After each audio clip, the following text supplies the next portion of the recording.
بسم اللہ الرحمن الرحیم۔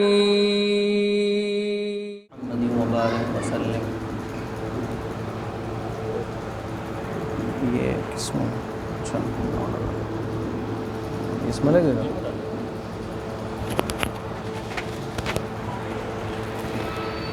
میرے انتہائی واجب الاحترام بھائیوں بزرگوں، ہم اور آپ جو یہاں جمع ہوئے ہیں وہ کس لیے جمع ہوئے ہیں، یہ سوچنے کی بات ہے۔ اگر میں آپ سے پوچھوں کہ آپ یہاں کیوں آئے اور میں اپنا ارادہ بتاؤں کہ میں یہاں کیوں آیا، تو ہمارا اور آپ کا جو مقصد ہے یہاں جمع ہونے کا وہ ایک ہی مقصد ہے، اور وہ ہے اللہ کے واسطے یہاں جمع ہونا۔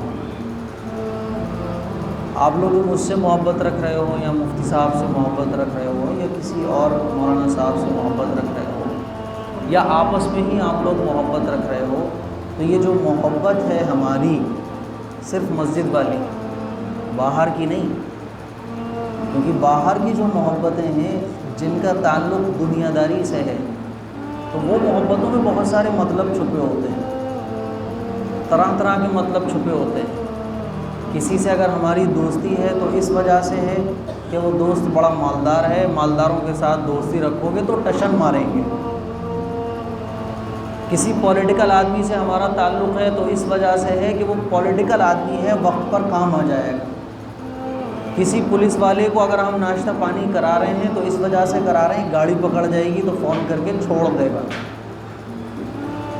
تو دنیا میں جتنے بھی رشتے ہیں ان کا تعلق کہیں نہ کہیں دنیا پر مبنی ہے، لیکن آپ کا اور ہمارا تعلق اور اس مسجد میں آنے والوں کا جو تعلق ہے یا مجھ سے محبت رکھنے والے جو حضرات ہیں ان کا جو تعلق ہے، اس کی ایک بڑی وجہ یہ ہے کہ یہ جو ہماری محبت ہے، یہ جو ہمارا ملنا ہے، یہ جو آپ مفتی صاحب کے کہنے پر جمعرات کے دن ہر ہفتے تشریف لاتے ہیں، کھانے کا انتظام کرتے ہیں، کام دھندوں کو چھوڑ کر آتے ہیں، یہ کیوں ہے؟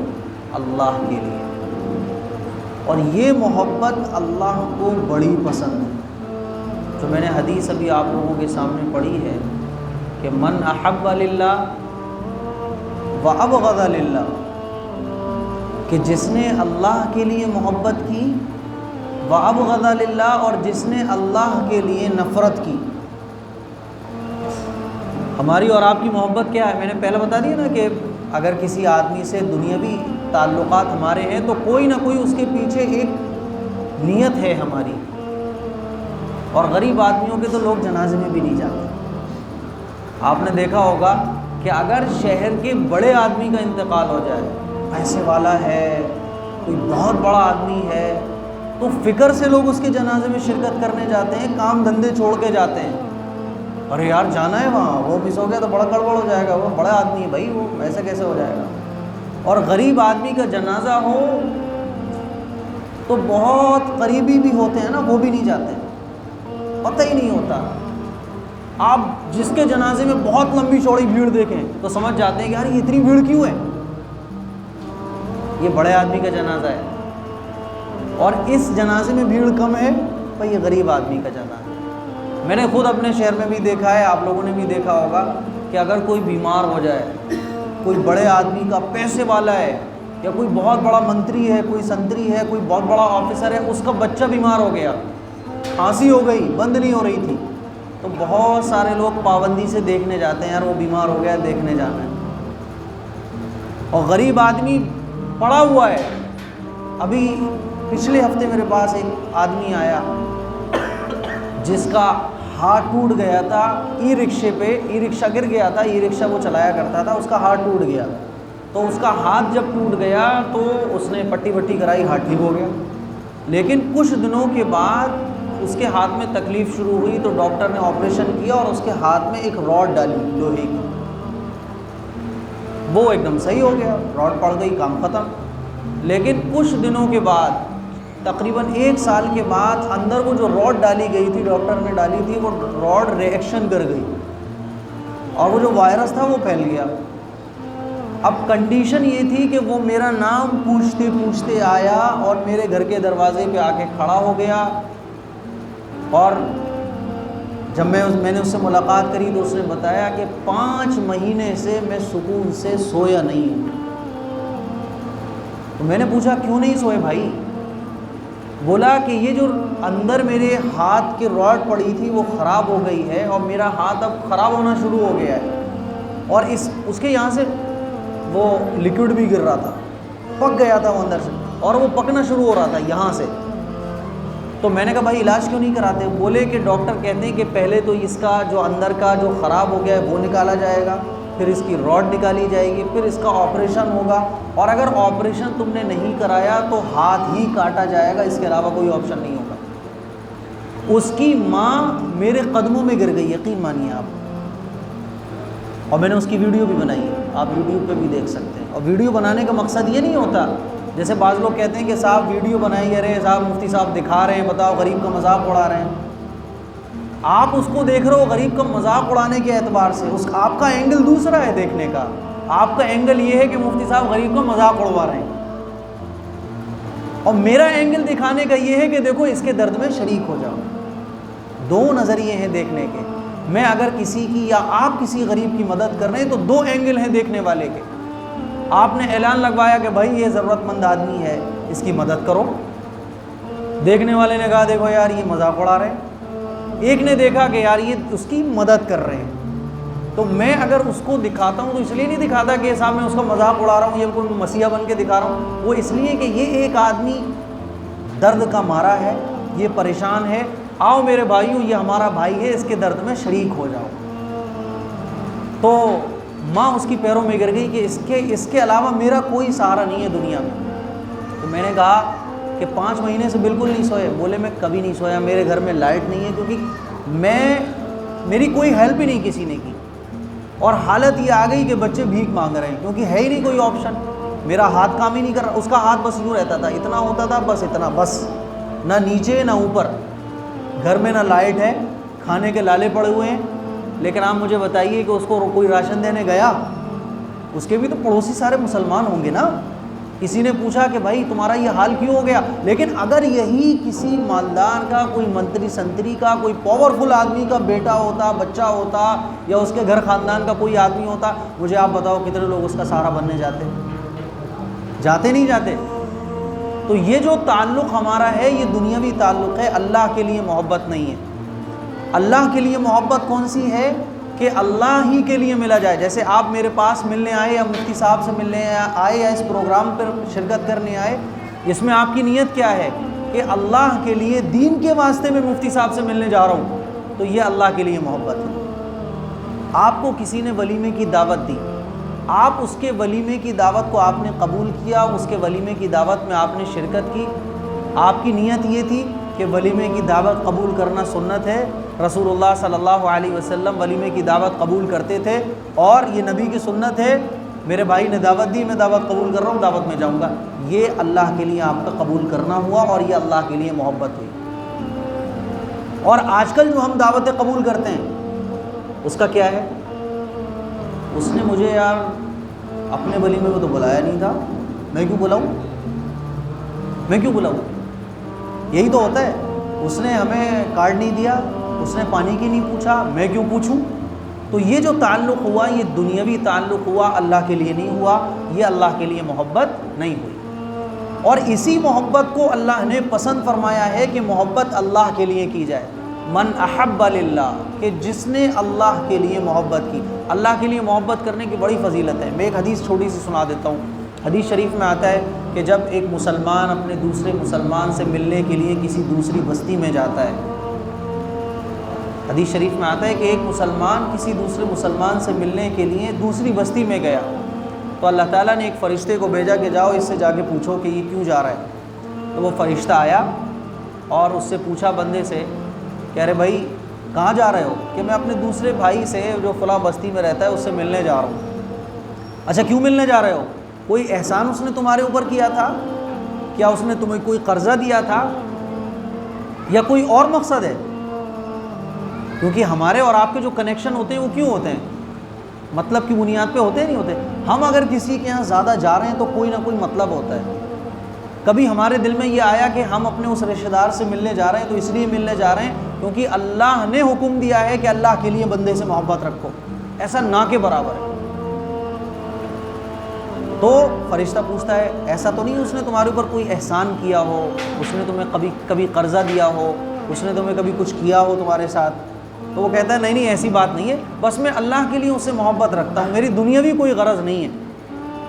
تو فرشتہ کہتا ہے تو سنو، اللہ فرماتا ہے کہ جو اپنے کسی دوسرے مسلمان بھائی سے اللہ کے لیے محبت کرتا ہے تو جیسے تم اس سے محبت کرتے ہو اور محبت کرنے کی وجہ سے تم اس سے ملنے جا رہے ہو، سنو اللہ تم سے ایسے ہی محبت کرتا ہے۔ اب آپ بتاؤ اللہ کی محبت پانا کتنا آسان ہے، اور اللہ کے لیے جب محبت ہوگی تو میرے عزیز بھائیوں، آج جو جھگڑے ہیں نا، ایک جگہ میرا جانا ہوا شادی میں، تو وہاں جو ہے نا بارات آئی ہوئی تھی، اور وہ پہلے میں چلا جایا کرتا تھا، یہ بات ہے 2013 کی، جب میں پڑھ رہا تھا، تو جب میں پہنچا وہاں تو اچانک سے شور شرابے کی آواز سنائی دی، تو پتہ کرنے پہ کہ بھائی پتہ کرو کہ آخر یہ شور شرابہ کیوں ہو رہا ہے، تو پتہ چلا کہ وہ جب بارات آئی تھی تو لڑکی والے جو تھے وہ پانی کی پوچھنا بھول گئے، انہوں نے ناشتہ پہلے لگا دیا، تو پانی کی نہیں پوچھا، اس وجہ سے لڑکے کی جو بہنیں ہیں وہ گرم ہو رہی ہیں کہ بتاؤ پانی تک کی نہیں پوچھا۔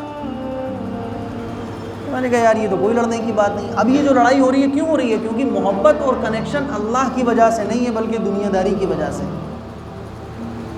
تو جب محبت اللہ کے لیے ہوگی تو پھر اللہ کی رحمتیں اور اللہ بھی ہم سے محبت فرمائے گا۔ تو یہ حدیث میں بس انشاءاللہ بیان کروں گا، اس کے بعد میری بات ختم ہو جائے گی۔ من احب للہ، کہ جس نے اللہ کے لیے محبت کی، وابغض للہ، اور جس نے اللہ کے لیے نفرت کی۔ اللہ کے لیے نفرت کرنے کا مطلب کیا ہے؟ اللہ کے لیے نفرت کرنے کا مطلب یہ ہے کہ ایک نمازی ہے، پرہیزگار ہے، لیکن وہ غریب ہے، تو آپ اس سے کوئی تعلق نہیں رکھ رہے کہ یار یہ میرے کس کام کا آئے گا، اس سے تو میری ریپوٹیشن اور خراب ہوتی ہے۔ ہوتا ہے نا بعض رشتہ دار غریب ہو تو ہم انہیں پاس بٹھانا بھی گوارا نہیں کرتے، یار یہ پاس بیٹھیں گے تو کیا ہوگا، ریپوٹیشن اور خراب ہو جائے گی میری۔ اور بعض ایسے لوگ جو کھلم کھلا اللہ کی نافرمانی کرتے لیکن بڑے پیسے والے ہوتے ہیں، تو ہم انہیں پاس بھی بٹھالتے ہیں اور ان کی غلطیوں پہ پردہ بھی ڈالتے ہیں۔ تو یہ جو محبت ہو رہی ہے یہ اللہ کے لیے نہیں ہو رہی۔ اور جو اللہ والے ہوتے ہیں تو آپ نے دیکھا ہوگا کہ بہت سارے ایسے واقعات بھی آپ لوگوں نے سنے ہوں گے، اور حدیث سے یہ ثابت بھی ہے کہ کوئی ایسا آدمی جو کھلم کھلا گناہ کبیرہ کرتا ہو، اس کو سلام کرنا، اس سے تعلق رکھنا یہ درست نہیں ہے۔ کیوں؟ تاکہ اس کو نصیحت حاصل ہو۔ کوئی آدمی کھلم کھلا گناہ کر رہا ہے تو علماء کے لیے بہتر یہ ہے، افضل یہ ہے کہ اس سے تعلق مت رکھو تاکہ اس کو احساس ہو۔ تو حدیث شریف میں جو آتا ہے کہ اللہ کے لیے نفرت کرنا، اس کا مطلب یہ ہے کہ اگر ہم کسی سے نفرت کریں تو اللہ کے لیے نفرت کریں۔ اگر کوئی آدمی کھلم کھلا اللہ کی نافرمانی کرتا ہے تو ہم اس سے کہہ دیں کہ بھائی ہمارا تیرا کوئی تعلق نہیں ہے جب تک تو اس گناہ کو نہیں چھوڑ دیتا۔ مثال کے طور پہ کوئی آدمی حرام کماتا ہے، 100% کمائی اس کی حرام کی ہے، اس نے آپ کو دعوت دی کہ بھائی جناب آج میرا بچے کا عقیقہ ہے، آپ تشریف لائیے۔ آپ جانتے ہیں کہ اس کی کمائی 100% حرام کی ہے، تو آپ کہہ دو کہ دیکھو بھائی مجھے تم سے محبت ہے، لیکن یہ جو تم گناہ کا کام کرتے ہو، حرام کی جو تمہاری کمائی ہے، میں سوری آپ کے پروگرام میں شامل نہیں ہو سکتا۔ اب وہ ناراض ہوگا تو ناراض ہونے دو، کیونکہ آپ نے جو اس سے نفرت کی وہ کس لیے کی؟ اللہ کے لیے کی۔ اور یہی نفرت اللہ کو پسند ہے کہ بندے سے اگر نفرت کی جائے تو اللہ کے لیے کی جائے۔ حدیث شریف میں آتا ہے نا کہ گنہگار سے نفرت مت کرو بلکہ اس گناہ سے نفرت کرو، اس سے کہہ دو کہ بھائی یہ گناہ تم چھوڑ دو گے میرا تمہارا تعلق پورا ہے، لیکن جب تک تم یہ گناہ کرو گے میں سوری آپ سے تعلق نہیں رکھ سکتا۔ آج آپ دیکھیے کہ ہم اور آپ جانتے بوجھتے ایسے نہ جانے کتنے لوگوں کے یہاں چلے جاتے ہیں جن کی کمائی 100% حرام کی ہے، لیکن کیوں؟ ارے بھائی رشتہ داری میں فرق آ جائے گا یار، وہ برا مان جائے گا۔ تو یہ جو برا ماننے کا خیال دل میں آ رہا ہے، کیوں آ رہا ہے؟ کیونکہ محبت اللہ کے لیے نہیں ہے۔ تو پہلا جملہ کہ جس نے اللہ کے لیے محبت کی اور جس نے اللہ کے لیے نفرت کی، سمجھ آ گیا دونوں مطلب؟ وَأَعْطَى لِلَّهِ، اور جس نے اللہ کے لیے دیا، آپ کسی کو کوئی چیز دے رہے ہیں تو اللہ کے لیے دے رہے ہیں، اور مَنَعَ لِلَّهِ، اور اگر آپ نے کوئی چیز کسی سے روکی تو اللہ کے لیے روکی۔ ایک فقیر ہے جو بیچارہ بھوکا ہے، اس کے پاس کھانے کو نہیں ہے تو آپ نے اس کو کچھ پیسے دے دیے، اللہ کے لیے دی، ثواب کا کام ہے۔ ایک فقیر ہے، آپ جانتے ہو کہ یہ ٹائر کا یہ جو ہے وہ سگریٹ پیے گا، بیڑی پیے گا، یہ جو ہے نشہ کرے گا، آپ جانتے ہو، وہ آیا آپ سے مانگنے کے لیے، 4 لوگ آپ کے پاس بیٹھے ہوئے تھے، آپ نے سوچا کہ یار اگر میں اس سے منع کروں گا تو میری پرسنالٹی خراب ہو جائے گی کہ بتاؤ یار یہ تو کچھ دے ہی نہیں رہے ایسے۔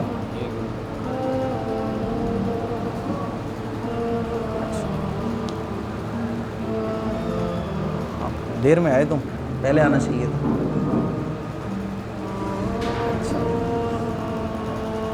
ختم ہو گئی کہانی تب آئے ہیں یہ۔ چلو، تو پرسنالٹی خراب ہو جائے گی، اس وجہ سے آپ نے اس کو کیا کرا، 20-50 روپے آپ نے نکال کے دے دیے۔ تو یہ جو آپ نے دیا یہ اللہ کے لیے نہیں دیا۔ بہت سارے لوگ بیٹھے تھے، آپ جانتے ہو یہ سٹا لگائے گا جا کے، یہ چرس پیے گا، یہ گانجا پیے گا، یہ گٹکا کھائے گا، آپ نے بولا بھائی میں نہیں دے سکتا، تو نکل، یہ غلط کام چھوڑ، اس کے بعد دوں گا۔ آپ نے پرواہ نہیں کہ کتنے لوگ آپ کے پاس بیٹھے ہیں۔ تو یہ جو آپ نے روکا، آپ نے منع کیا، یہ اللہ کے لیے منع کیا۔ تو جو اللہ کے لیے محبت کرتا ہے، جو اللہ کے لیے نفرت کرتا ہے، اور جو اللہ کے لیے دیتا ہے، اور جو اللہ کے لیے روکتا ہے، تو حضور علیہ الصلوۃ والسلام نے آگے ارشاد فرمایا فقد استکمل الایمان، تو اس نے اپنے ایمان کو مکمل کر لیا۔ اب آپ میرے عزیز بھائیوں بتاؤ کہ ایمان کو مکمل کرنا کتنا آسان ہے۔ تو یہ جو میرا آپ کا ملنا ہے یہ اللہ کے لیے ہے، اور یہی رشتے اللہ کو پسند ہیں کہ اللہ ہی کی بنیاد پر وہ رشتے جوڑے جائیں۔ ماشاءاللہ آپ حضرات جس شوق کے ساتھ اور جس اشتیاق کے ساتھ یہاں تشریف لاتے ہیں واقعی قابل تعریف ہے۔ یہ فتنہ فساد کا دور ہے، یہ دجالی دور ہے۔ آپ دیکھیں کہ قدم قدم پر فتنے ہیں۔ آپ علیہ الصلوۃ والسلام نے حدیث کے اندر مسجد کو قیمتی چیز قرار دیا ہے کہ یہ مسجدیں وہ ہیں جو جنت کے باغ ہیں۔ صحابہ کرام سے حضور علیہ الصلوۃ والسلام نے ارشاد فرمایا کہ جب تم جنت کے باغوں میں سے گزرا کرو تو چر لیا کرو۔ تو صحابہ کرام نے عرض کیا رسول اللہ جنت کے باغ کون سے؟ فرمایا یہ مسجدیں ہیں۔ صحابہ نے پوچھا یا رسول اللہ چرنے کا کیا مطلب ہے؟ کہ جب بھی مسجد سے گزرو تو کچھ مسجد میں جا کے درود شریف، ذکر و اذکار، تسبیح پڑھ لیا کرو، اللہ کا ذکر کر لیا کرو۔ اور قرآن مجید میں اللہ تعالیٰ نے ارشاد فرمایا الا بذکر اللہ تطمئن القلوب، کہ ذکر کے ذریعے اللہ تعالیٰ دلوں میں سکون پیدا فرماتا ہے۔ ایک صاحب کچھ دن پہلے ملے، بولے کہ سکون نہیں ہے لائف میں۔ آپ دیکھیں نا کہ آج کل ایک عمومی پرابلم، عمومی بیماری آج کل لوگوں کو یہ ہو رہی ہے کہ زندگی سے سکون ختم ہو رہا ہے۔ زندگی سے سکون ختم ہونے کی سب سے بڑی وجہ یہ ہے کہ اللہ کا ذکر ہماری زندگی میں نہ ہونا۔ اللہ کا ذکر جب نہیں ہوگا تو پھر بے سکونی دل کے اندر پیدا ہوگی۔ آپ دیکھیے کہ اگر کوئی بھی مکان ہو، اس مکان کے اندر آپ 1 مہینے لائٹ نہ جلاؤ، 1 مہینے اس کے اندر نہ جاؤ، 1 مہینے آپ اس کو بالکل بند کر کے چھوڑ دو خالی، 1 مہینے کے بعد جب آپ اس گھر کے اندر جاؤ گے تو آپ کو مکڑی کے جالے نظر آئیں گے، آپ کو ایک وحشت اس کے اندر لگے گی، ایک خوفناک ڈراونا سا وہ گھر اور کمرہ لگنے لگے گا۔ وہ تو آپ نے سنا ہوگا نا 40 دن تک اگر چراغ نہ جلے کسی گھر کے اندر تو شیطان اس پہ ڈیرا ڈال لیتا ہے۔ لوگ کہتے ہیں نا کہ یار 40 دن تک اس مکان میں چراغ نہیں جلا، اثر ہوگا اس گھر کے اندر۔ اثر نہیں ہوتے، جس جگہ بھی ویرانیت ہوگی تو وہاں دہشت، وحشت، خوفناکی خود بخود پیدا ہو جائے گی۔ اب یہ دل انسان کا ہے، جب اس دل کے اندر اللہ کے ذکر کی تاثیر نہیں پہنچے گی تو یہ جو دل ہے ہمارا ویسے ہی ویران ہو جائے گا۔ آپ بتائیے رمضان کے رمضان قرآن کھلتا ہے، رمضان کے رمضان ماشاءاللہ 5 وقت کے ہم لوگ نمازی بنتے ہیں، جمعہ کا جمعہ پڑھ لیتے ہیں، اور اکثر بڑی تعداد تو ایسی ہے جو جمعہ بھی نہیں پڑھتی۔ اور اس کی مثال میں آپ لوگوں کو یہ دیتا ہوں کہ دیکھیے جب الوداع کا جمعہ آتا ہے تو آپ دیکھیں گے کہ اتنے نمازی پورے سال میں کبھی نہیں آئے ہوتے جتنے الوداع والے دن آ جاتے ہیں۔ الوداع والے دن اتنی بڑی تعداد ہوتی ہے نماز پڑھنے والوں کی جتنی پورے سال میں نہیں آتی ہے۔ تو یہ لوگ کہاں سے آ گئے؟ اور ہر مسجد کا یہ حال ہوتا ہے۔ تو پتہ یہ چلا کہ جمعے کی نماز بھی 50% مسلمان نہیں پڑھتے ہیں۔ اگر جمعے کی نماز بھی سارے مسلمان پڑھتے تو ہر جمعے کو الوداع جیسی حالت ہماری مسجدوں کی ہو رہی ہوتی۔ میرے عزیز بھائیوں، آپ دیکھیں گے کہ جتنے بھی فورین کنٹریز ہیں، غیر مسلم لوگ ہیں، ان میں سوسائڈ کرنے کے معاملات زیادہ ہیں۔ آپ دیکھیں گے تو سوسائڈ کرنے کے معاملات غیر مسلموں میں بہت زیادہ ہیں. ابھی آپ نے دیکھا ہوگا کتنے ایکٹر اور ایکٹریس سوسائڈ کر چکے ہیں, بڑے بڑے پیسے والے سوسائڈ کر رہے ہیں. کیوں؟ کیونکہ جب دل میں ویرانی آتی ہے تو پھر انسان کو یہ لگتا ہے سوسائڈ کے علاوہ اب کوئی آپشن نہیں ہے. حالانکہ جب دل میں ویرانی آئے تو اس کا علاج ذکر ہے. ذکر کے ذریعے دل من جاتا ہے, دل صاف ہو جاتا ہے. ذکر کرنے سے انسان کی طبیعت دین میں بھی لگتی ہے, دنیا میں بھی لگتی ہے. ذکر کرنے سے آدمی ایک دم فریش محسوس کرتا ہے. میں جیسا مفتی صاحب بتا رہے تھے کہ پیر ذوالفقار صاحب دامت برکاتہم العالیہ, ان کے بارے میں لکھا ہے کہ وہ صرف 2 یا 3 گھنٹے سوتے ہیں بس. آپ 2 اور 3 گھنٹے سو کے دیکھ لیں کیسی حالت ہو جائے گی.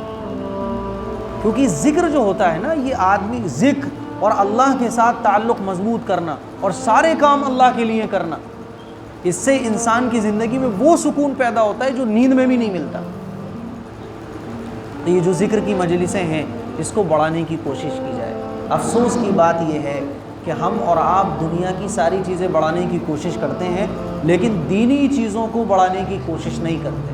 یہ بتائیں, یہ مسجد اگر آبادی کے اعتبار سے دیکھی جائے تو کوئی بہت بڑی نہیں ہے, لیکن کیا بات ہے کہ ذکر جیسی مجلس میں بھی یہ مسجد جو ہے وہ پوری نہیں ہو پاتی, اور اگر پوری ہوتی بھی ہے تو آس پاس کے لوگوں سے نہیں ہوتی بلکہ دور دراز سے آنے والے لوگ ہوتے ہیں.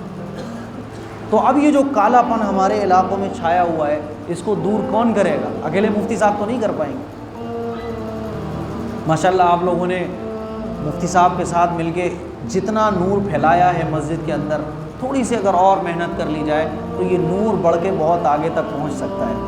مفتی صاحب نے تو کوشش کر لی, لیکن میرے عزیز بھائیوں تھوڑا سا ہم مفتی صاحب کے ساتھ اگر مل جائیں تو یہ جو آبادی ہے یہ بہت زبردست آبادی بن جائے گی. دارالعلوم کا نام آپ نے سنا ہے؟ وہ ایک پیڑ کے نیچے سے شروع ہوا تھا اور پیڑ کے نیچے سے شروع ہو کے آج پوری دنیا کے اندر پھیل گیا ہے. کچھ بعید نہیں ہوتا کہ اللہ تعالیٰ کب ذرے کو پہاڑ بنا دے, کچھ مشکل نہیں ہے کہ اللہ تعالیٰ کب فقیر کو بادشاہ بنا دے, کچھ مشکل نہیں ہے کہ اللہ تعالیٰ کب فرش سے عرش پر پہنچا دے.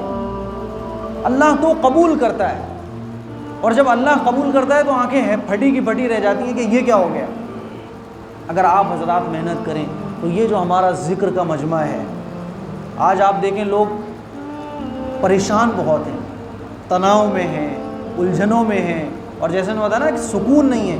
سکون کے لیے لوگ کہاں جاتے ہیں؟ پارک میں جا رہے ہیں, کوئی منالی گھومنے چلا گیا, کوئی کشمیر گھومنے چلا گیا, کوئی کہیں گھومنے چلا گیا, لیکن جو اصل علاج ہے ذکر اس میں کوئی نہیں آ رہا ہے. ابھی ایک کیمپ لگایا جائے کہ صاحب پریشانیوں سے کیسے نکلا جائے. آپ نے دیکھا ہوگا کہ بہت بڑے بڑے رشی منی آج کل اور ایک بہت بڑے بڑے پروفیشنل لوگ ہوتے ہیں جو یہ بتاتے ہیں کہ آدمی کو گھبراہٹ کیوں ہوتی ہے, آدمی ٹینشن میں کیوں چلا جاتا ہے, آدمی ڈپریشن میں کیوں چلا جاتا ہے.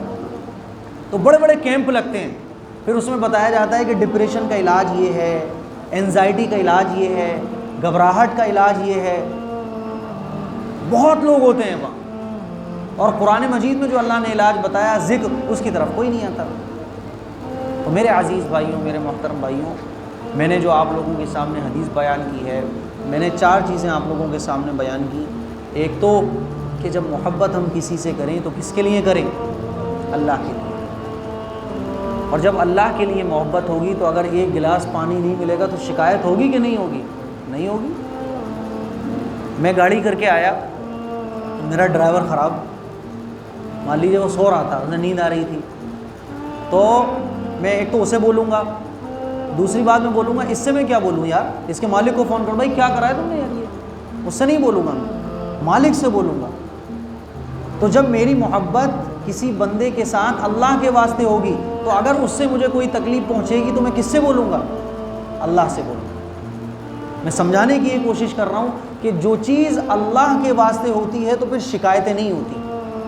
پھر یہ نہیں ہوتا کہ پانی نہیں ملا, پھر یہ نہیں ہوتا کہ گرم کھانا نہیں ملا, پھر یہ نہیں ہوتا کہ صاحب میں سسرال گیا تھا مجھے کرسی نہیں ملی, میں سسرال گیا تھا مجھے اتنے لمبے چوڑے ناشتے نہیں ملے. محبت کس کے لیے ہے؟ اللہ کے لیے. میں ایک مرتبہ مفتی صاحب 5 منٹ اور لے لوں جی. میں اپنی سسرال, میری سسرال دہلی میں, تو میں جب اپنی سسرال پہنچا تو میں گاڑی لے کے میں گیا ہوا تھا, تو میں نے فون کیا اپنے سالے صاحب کو کہ میں نے کہا وہ میری گاڑی پارکنگ میں لگنی ہے, مجھے وہ پارکنگ یاد نہیں ہے, تو ایسا کریں آپ آ جائیں. وہ کہتے میں آتا ہوں فوراً. وہ بھی بیچارے بڑے اچھے آدمی ہیں. تو وہ آئے ایک دم سے باہر. جب ہم لوگ پہنچے تو مجھے پارکنگ نظر آ گئی. تو میں نے وہیں, بھائی تھے میرے ساتھ میں, میں نے اس گاڑی کو وہیں کے وہیں پارک کر دیا. اب ہم پارک کرنے کے بعد پیدل چلے آ رہے ہیں. ادھر ہمارے سالے صاحب کھڑے ہوئے انتظار دیکھ رہے ہیں کہ بھئی ادھر سے گاڑی نکلے گی تو ہمیں پارکنگ میں لگانی ہے. جب کافی دیر ہو گئی تو انہوں نے فون کیا.